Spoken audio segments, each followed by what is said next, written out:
Film dimulai dengan seorang pendekar sakti bernama Ouyang Feng yang dijuluki Racun Barat. Ia sedang melatih anak angkatnya yang bernama Yoko. Tak lama berselang, muncullah para pendekar sekte Quanzhen. Mereka marah karena Racun Barat telah berani memasuki makam leluhur mereka. Namun Racun Barat menganggap mereka terlalu berlebihan. Kemudian pertarungan pun terjadi.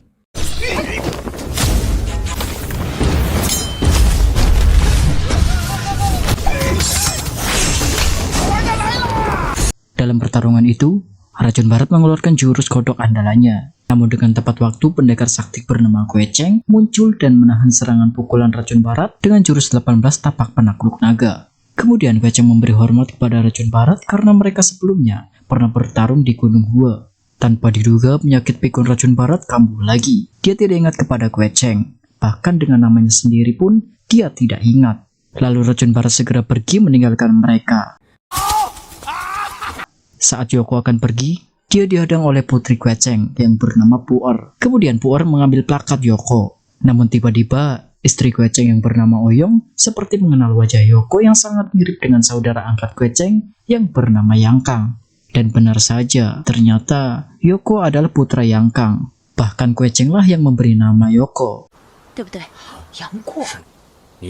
Kemudian Yoko pun menceritakan jika dia tidak pernah bertemu dengan ayahnya sendiri. Dan sejak ibunya meninggal, Yoko diasuh dan dilatih oleh Racun Barat hingga menjadi ayah angkatnya. Meski semua pendekar menganggap Racun Barat pendekar tidak waras dan jahat, namun bagi Yoko, Ouyang Feng adalah seorang ayah yang baik selalu melindunginya. Setelah cukup lama mengobrol, Ouyang memberitahu jika Hakim Roda Emas atau Raja Jinlun Dharma dan pasukannya sudah memasuki dataran tengah. Dengan segera, Kue Cheng dan Ouyang akan pergi mencari pendekar tua, ketua sekte pengemis yang bernama Ang Chit Kong. Karena dialah sumber informasi tersebut. Ang Chit Kong adalah guru dari Kue Cheng dan Ouyang. Sementara itu, Yoko akan dititipkan pada sekte Quanzhen karena jika Yoko diajak justru akan membahayakannya. Awalnya, Yoko menolak tidak ingin menjadi murid Quanzhen. Namun, Ouyang menceritakan bahwa dulu 5 pendekar sakti bertarung di Gunung Hua untuk membuktikan siapa yang akan menjadi pendekar nomor 1 dan pemenangnya adalah Wang Chongyang,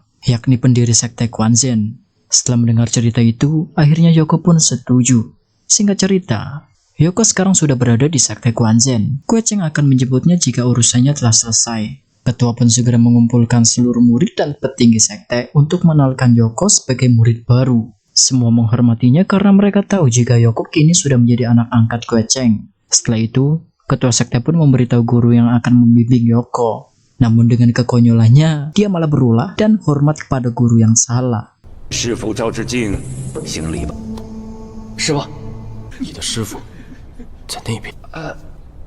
Di tempat lain, Hakim Roda Emas dan pasukannya telah membantai para pendekar dataran tengah. Tujuannya ingin merebut gudang senjata terbesar yang dimiliki Wang Chongyang, ketua sekte terdahulu. Hakim Roda Emas telah mendapatkan info bahwa Kue Cheng dan Ouyang sedang mencari Ang Chit Kong dan 7 pendekar Quanzhen pun sudah turun gunung menyatukan seluruh pendekar dari penjuru negeri.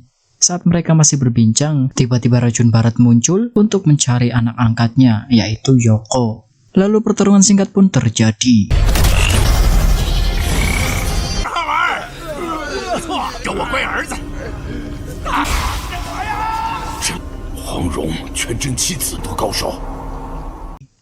Singkat cerita, beberapa bulan kemudian, sekte Quanzhen sementara dipimpin oleh 2 petingginya, yaitu Zhou Xijing dan Ji Ping. Mereka terlihat sedang menyaksikan pertarungan para muridnya untuk menunjukkan hasil dari latihannya. Kemudian tibalah Yoko untuk membuktikan kemampuannya.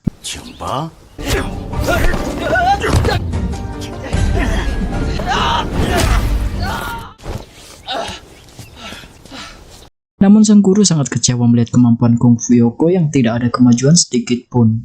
Yoko mengatakan jika gurunya Zhou Xijing tak pernah mengajarinya, namun hanya menyuruh untuk menyapu dan bersih-bersih. Sontak saja hal tersebut membuat Xijing marah dan seketika menampar Yoko. Yoko terkejut dan marah saat Xijing mengatakan bahwa anak dan ayah sama-sama tak berguna. Dan ternyata Yang Kang memiliki histori yang buruk. Xijing yang tak suka kepada Yang Kang lalu menceritakan bahwa Yang Kang dulunya adalah murid sekte Quanzhen. Namun dia telah berkhianat kepada guru dan leluhurnya, serta merugikan para murid sekte Quanzhen hingga akhirnya dia tewas dengan mengenaskan. Jasadnya pun dibiarkan begitu saja. Mendengar hal itu, sontak saja Yoko terkejut dan tak percaya bahwa ayahnya pengkhianat besar dari sekte Quanzhen. Akhirnya Yoko pun ditangkap dan dikurung. Yoko yang sedang dikurung masih teringat perkataan Xiao Xijing dan tak percaya jika ayahnya seorang pengkhianat. Lalu, tak berselang lama datanglah seorang yang mengantarkan makanan. Kemudian Yoko memukulnya. Dia memutuskan untuk pergi dari sekte Quanzhen. Namun di tengah perjalanan Yoko terkejut melihat para murid yang sudah terkapar. Dan sialnya, Yoko menjadi tersangkanya. Padahal yang melakukan adalah utusan Hakim Roda Emas yang bernama Pangeran Hudo.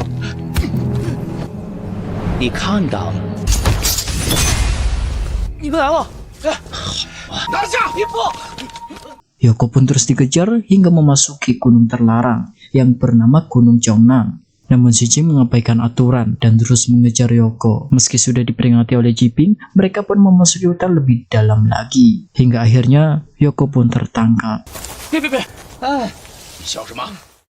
Xiao Xijing marah dan semakin membenci Yoko karena telah mempermainkannya. Sesaat sebelum Xiao Xijing akan menghabisi Yoko, tiba-tiba muncullah penunggu sekte makam kuno yang bernama Xiao Longli. Dia marah karena murid sekte Quanzhen telah melanggar aturan yang telah ditetapkan oleh leluhur mereka. Siapapun murid yang memasuki wilayah terlarang maka harus dihukum berat. Kemudian dengan segera Jiping meminta maaf atas kesalahannya dengan alasan terpaksa memasukinya karena mengejar seseorang yang telah menghabisi para murid sekte Quanzhen. Kemudian Xiao Longli pun memaafkan dan membiarkan mereka pergi. Di saat para murid sekte Quanzhen kembali pulang, tiba-tiba di tengah perjalanan mereka tersesat dan tak sengaja bertemu dengan pendekar wanita yang bernama Li Mocho, yakni kakak Xiao Longli. Li Mocho terkenal kejam dan sadis. Hal itu dibuktikan dengan dipantainya para murid sekte Quanzhen.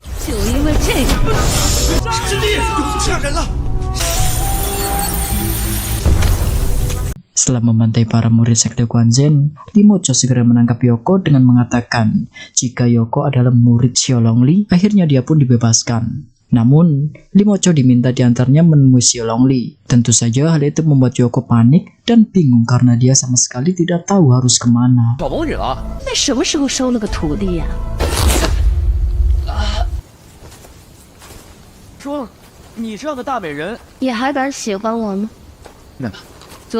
Setelah lama berjalan, akhirnya mereka pun bertemu dengan Xiao Longli.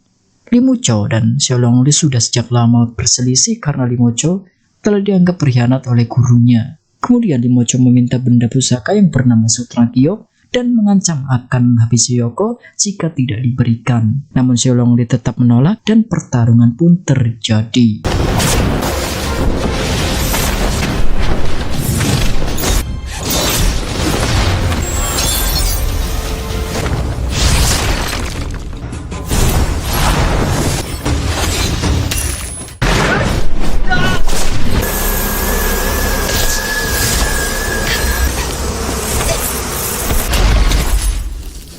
Hingga akhirnya, Li Mocho berhasil diusir dengan teknik lebah hitam. Sementara itu, Yoko masih berada di sana, dibawa oleh Xiao Longli ke dalam makam leluhur sekte makam kuno. Yoko terkejut saat mendengar aturan sekte makam kuno, yakni jika ada orang lain memasuki makam tersebut, maka dia harus tewas. Kemudian tak ada pilihan lain, Yoko pun memohon untuk diangkat menjadi muridnya agar aturan tersebut tidak berlaku baginya. Xiao Longli pun menerimanya agar Yoko tetap hidup dan mulai saat ini Yoko memanggilnya Bibi Long.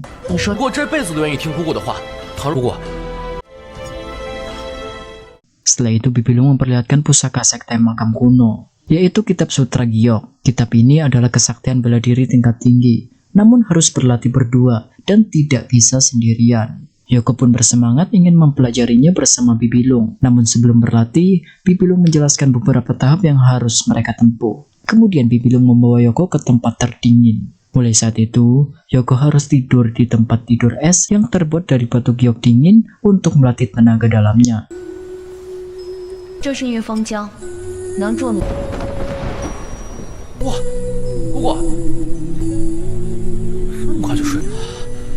Sementara itu, Li Mocho terlihat masih sangat berambisi ingin memasuki makam kuno untuk merebut kitab Sutra Giok. Namun tiba-tiba, dia dikagetkan dengan kemunculan Pangeran Hudo yang mengajak bergabung dengan Hakim Roda Emas. Namun Li Mocho menolak dan tak lama Pangeran Hudo pun pergi. Di tempat lain, Yoko sudah mulai berlatih dari tahap awal berpasangan dengan Bibi Long. 全真剑法大派的功效，能加快休息速度与心经心复期。当初绿之好，就算打死我也。 Beralih ke Si Jing yang masih dendam terhadap Yoko. Ia segera mengumpulkan seluruh murid dan akan kembali ke Gunung Jongnan untuk mencari Yoko. Namun Su Jing tetap saja ingin menghabisi Yoko. Kemudian mereka pun segera berangkat. Sementara di tempat lain, Yoko dan Bibilung terus berlatih dan telah berhasil melewati tahap 2 dengan teknik menggabungkan dua pedang. Dan tiba-tiba mereka dikejutkan dengan kedatangan Limocho dengan tujuan yang masih sama, yakni ingin merebut kitab sutra Giok. Tentu saja mereka berdua menolaknya. Sekarang kesempatan bagi Yoko untuk memperlihatkan hasil latihannya selama ini. 微的飘身而进，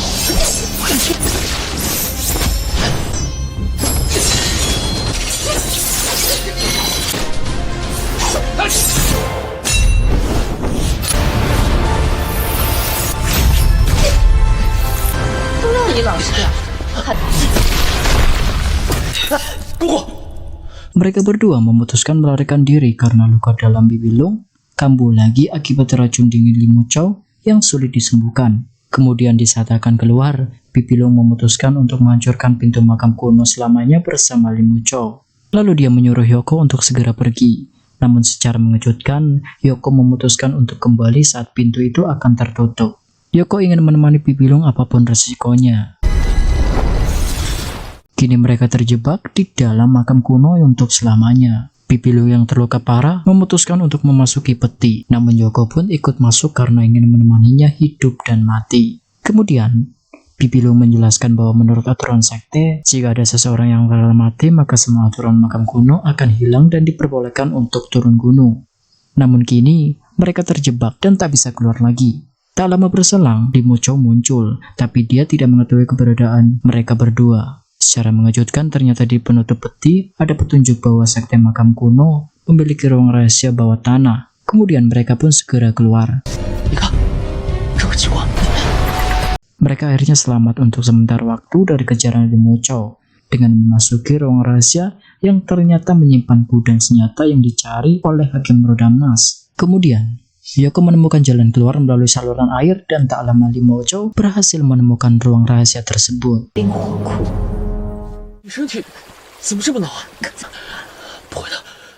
Setelah berada di luar, penyakit Bibilung semakin parah dan tidak ada jalan lain. Mereka berdua harus menyatukan energi untuk mengeluarkan racunnya. Sementara itu, Su Jing dan para murid telah tiba di Gunung Jongnan. Mereka berpencar mencari keberadaan Yoko. Sementara Yoko yang masih melakukan ritual menyadari jika mereka sudah mulai mendekat. Yoko pun segera menghentikan ritualnya dan akan menghadapi mereka. Sementara Bibilung masih meneruskan ritualnya. Yoko menampakkan dirinya dan pertarungan pun terjadi.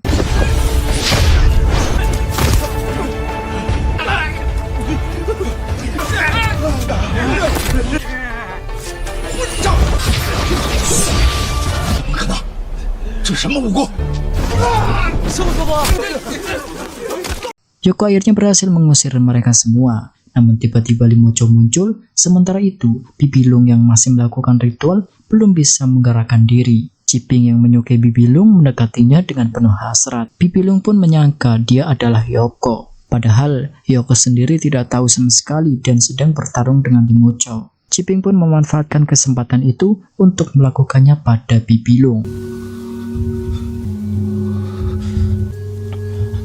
Dalam pertarungan itu, Yoko mulai kewalahan menghadapi Limocho. Limocho mengancam akan menghabisi Yoko jika tidak memberikan kitab sutra Giok. Tak berselang lama, racun barat muncul untuk membantu Yoko. Limocho sangat terkejut dan segera pergi. Setelah itu, Yoko pun menemui kembali Bibilung yang telah berhasil menghilangkan racunnya. Namun Yoko bingung saat Bibilung mengatakan dia telah melakukannya dan mulai saat ini jangan panggil lagi Bibi karena sudah resmi berpasangan. Bibilung meminta untuk dinikahi. Yoko yang tak mengerti dan tak tahu apa-apa tentu saja sangat terkejut dan dengan spontan menolak karena belum berpikir hingga sejauh itu. Tentu saja hal itu membuat Bibilung sangat kecewa dan segera pergi meninggalkan Yoko.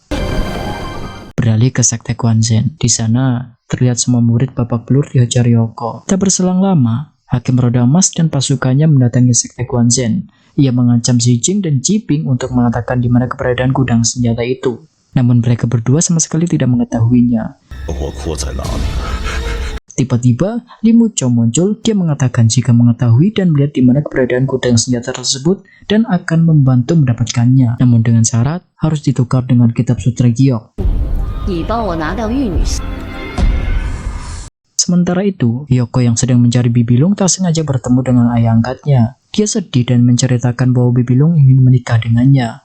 Akan tetapi Yoko menolak karena tak mungkin seorang murid menikahi gurunya. Ouyang Feng pun menasihati jika itu semua sah-sah saja dan boleh terjadi. Akhirnya Yoko pun mengerti dan akan mencari Bibilung untuk menikahinya. Lalu tanpa diduga, ayah angkatnya memberikan ilmu kesaktian tingkat tinggi kepada Yoko.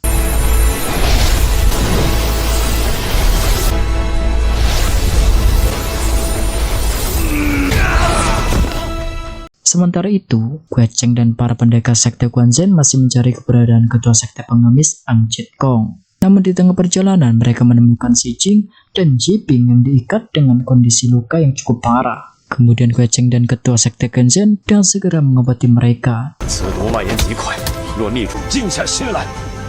Tak berselang lama, datanglah dua pendekar utusan Hakim Roda Emas. Dengan terpaksa, hanya Ouyang yang harus menghadapi mereka. Karena jika Kue Cheng dan ketua membatalkan pengobatan secara paksa, maka akan mengakibatkan kematian karena terkena serangan balik dari energinya. Dan tanpa diduga, ternyata semua ini adalah siasat Hakim Roda Emas untuk menjebak Kue Cheng dan ketua sekte Guanzhen. Sementara dia sendiri akan mendatangi gudang senjata dengan diantar oleh Li Mucho. Kue Cheng sangat khawatir dengan keselamatan istrinya yang sedang hamil, sementara dia tidak bisa melakukan apa-apa. Namun tiba-tiba dengan tepat waktu, Yoko muncul. Kemudian dia pun menceritakan semua kejadian yang terjadi di sekte Guanzhen di depan para petinggi sekte Guanzhen bahwa Hudo lah pelaku utama pembantaian tersebut. Setelah itu, Ouyang segera meminjamkan tongkat pemukul anjingnya kepada Yoko untuk melawan mereka. Akhirnya Yoko berhasil mengusir mereka dari sana, hingga Kue Cheng dan ketua kini berkonsentrasi meneruskan pengobatannya.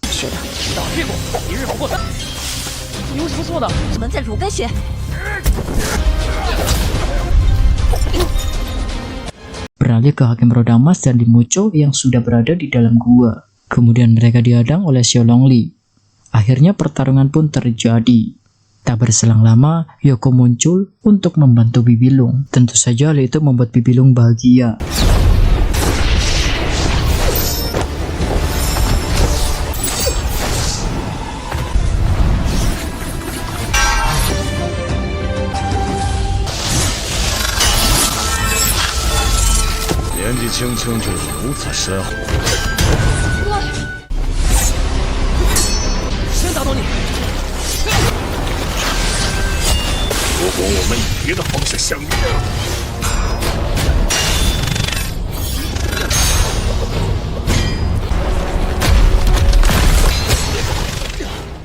Saking asiknya bertarung, Bibilung dan Li Mucho sampai terjatuh ke dalam jurang api. Kemudian Bibilung mencoba menyelamatkan Li Mucho dengan mengikatnya. Meskipun dia adalah orang jahat, namun pada akhirnya Li Mucho pun tewas terjatuh ke jurang api itu.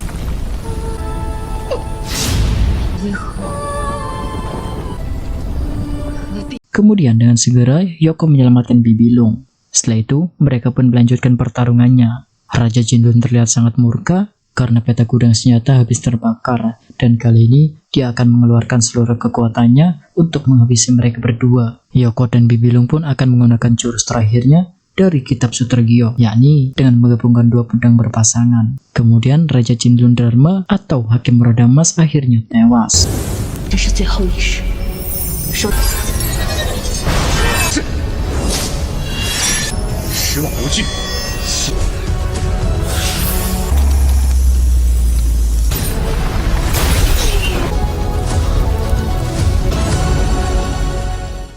Yoko kini akan hidup bersama Bibilung, namun semua rencana tak bisa diprediksi. Semua berawal ketika Yoko mendatangi sekte Guanzhen. Kemudian, Kue Cheng akan menikahkan Yoko dengan putrinya, Pu'er. Namun dengan tegas, Yoko menolak karena dia akan menikahi Bibilung. Sontak saja, hal itu membuat semua murka. Singkat cerita, Ji Ping mengakui kesalahannya karena dia telah merebut kesucian Bibilung yang terdengar oleh Pu'er. Kemudian Pu'er pun menceritakan kepada Yoko dengan versi yang berbeda bahwa Bibilung dan Ji Ping telah berselingkuh. Tentu saja hal itu membuatnya sangat marah dan terjadilah pertikaian besar yang membuat satu tangan Yoko terputus. Setelah itu, Yoko pun pergi dan tidak sengaja bertemu dengan Pangeran Hudo. Pangeran Hudo menendang Yoko hingga dia terjatuh ke jurang hitam. Dari sanalah kehidupan Yoko akan dimulai dan akan menjadi seorang pendekar tak tertandingi dengan julukan pendekar Raja Wali Sakti.